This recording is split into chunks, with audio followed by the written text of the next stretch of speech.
Now, if any of you are unfamiliar with these two people up here, we have Audrey Saunders from Pegu Club in Manhattan.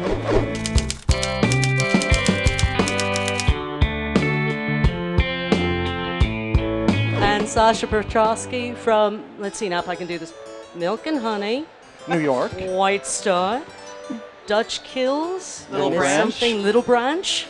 He gets around.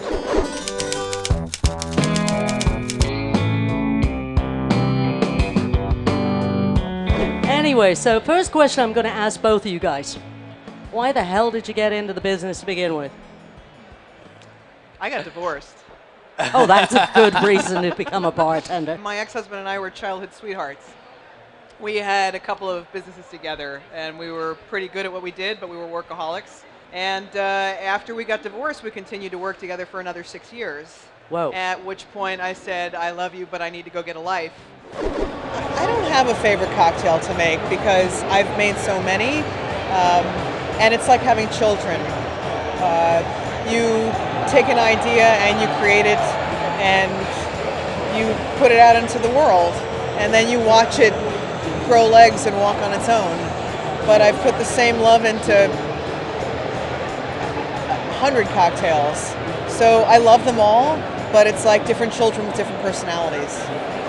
Okay, Sasha, your story? Well, I dropped out of high school when I was 17 to work in a cafe, and I became enamored of it and decided that I wanted to open up my own cafe someday.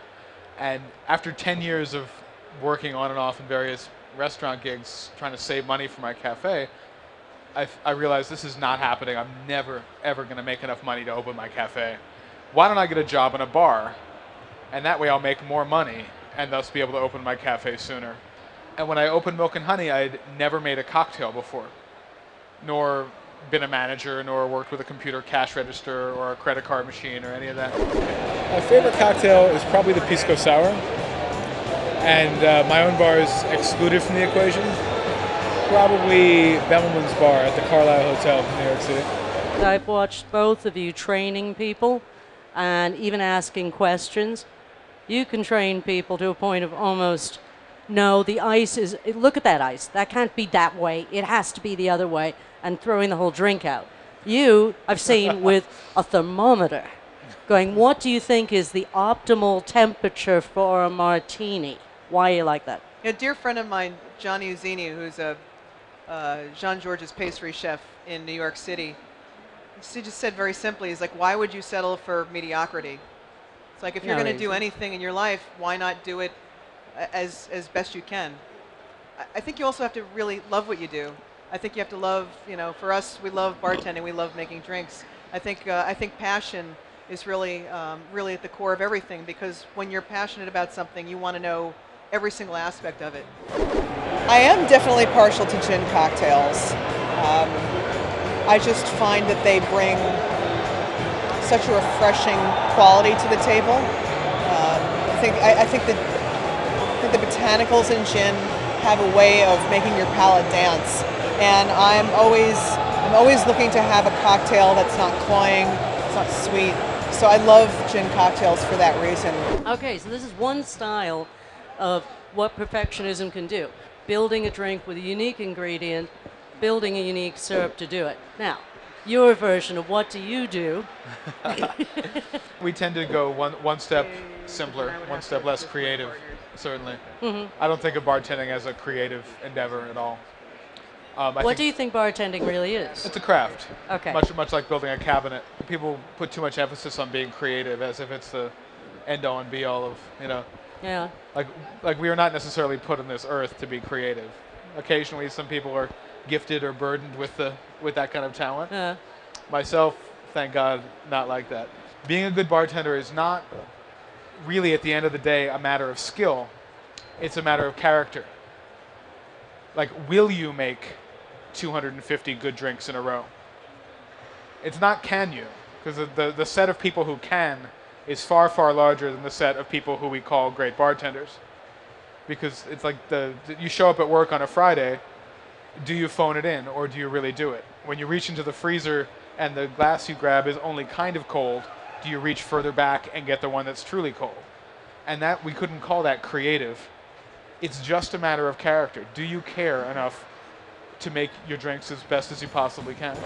The reason the bar show is so important is because it's self-selecting, if you will. The people who care about the craft enough to come to the bar show are by definition the people who care about it enough to really work, enough to change things. Getting a critical mass of those people together in one room can have great effects. If you're going to be creative, you do need to master the classics. There's so many variables you have to think of, and you really have to do the work at the end of the day and really dissect everything and look at it 80 ways. Another Thank thing we you have for in common saying is that. a willingness to throw alcohol down the sink. Yeah. Like in the process Lots of of it. learning and teaching, you make good drinks and you have to throw them away. Yeah. And you can't be concerned with your liquor cost. If you're training a new employee, you need to throw away a minimum of Yeah. of a dozen bottles of booze. Yeah. You know, and if you try to skimp on that, it's going to cost you much more in the long run. I've had drinks where I've been able to get it after 20, 25 times, but the average drink that goes on our menu has been tweaked 80 to 100 times. The other question I will push my bartenders to answer: how's it going to do on Saturday night in service? And I'm not going to put I'm not going to put a fancy drink on the menu just because it's stunning. It's got to work 7 days a week or 7 nights a week. I think with the internet, the world has gotten a lot smaller, and we have access to information that we've never had before, as well as the sharing of ideas. There is a global forum of bartenders, and believe it or not, it's a fairly tight-knit group because everybody shares the same personal best and a level of excellence. Okay, one question that we're asking everybody today. Describe in exactly one sentence, well, I'll give you two, exactly what is bartending. What do you want people to walk away knowing what bartending is today? What is the job of a bartender? Taking care of your guests, making sure that your guests feel welcome and looked after and Loved. loved. Yes. You have to be a giver. That's Don't. If you're not a giver, if you're a taker, then you don't belong behind a bar or in this industry. I love mixing cocktails to jazz, and at the end of the night, I prefer to play vocal music. A good example of that would be Chet Baker. I went actually an entire year playing the Chet Baker Sings album they're closing without missing a night, every single night. The number one thing is nobody gets to hurt anybody in my bar. You do have to be somewhat intrusive into the conversation and you can't, it's not just like, hey, it's a bar, who cares? Anything that happens in this room that you're the bartender of, you are ultimately responsible for. Like a girl getting harassed, a guy getting beaten up. There's not just like, hey, fair play, it's a bar. If I'm behind the bar, I will not put up with anyone taking advantage of anyone. And that's a good reason to run a small bar, so you can hear everything. It's interesting too because the bartender really sets the tone for the room.